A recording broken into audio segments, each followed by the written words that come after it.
Struggles of the week. Speaking of a company in the automotive sector, a company that has been crushed by tariffs, but is now rebounding because they have pivoted to other industries, same work, but different industries, non-automotive. Speaking of companies in that situation, we have another one too, by the way, which is not automotive. It's in the energy sector, but they're dealing with the same thing, where the senior lender doesn't yet realize the extent of their problem, but they're going to, in this particular situation, when in the automotive situation, when they get the statements. But what's common between these two clients of ours is that sometimes all you have to offer a bank is growth. Like right now, we're in trouble. We can't pay you back. You don't have this, like the value of your security package is not what it should be. What are we going to do? We have growth. We can actually, now I've got 3 or 4. Now that I think about it, we have 3 or 4 clients in this situation. We can grow ourselves into this situation. At the end of the day, the bank needs to make a decision.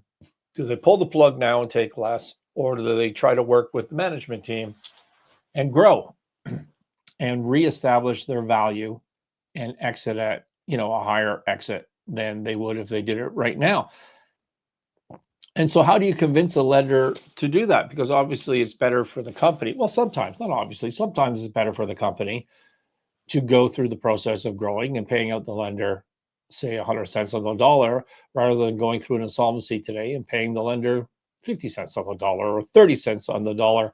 But if you want to get the lender on side, how do you do that? And the answer is in the narrative. There has to be a story that admits failings. Like, hey, here's how we screwed up in the past. Here's the problems. Here's what it means. And there it is in numbers. But here's how we're growing. Here is what we have changed and how we're going to grow. And that's in numbers. And in numbers, I mean a model. And your position, Mr. Bank or Ms. Bank, ends up much better throughout this. And why do I say there has to be a narrative that admits failings from the past? Well, the answer to that is trust. What is the T in ATMOG, the negotiation persuasion tool under the winning momentum content? Well, it's trust. It's trust. Do they trust you to execute, to tell them the truth, and to execute on the things that you say that you're going to execute on, right? So A is attention, the T is trust. And in the end,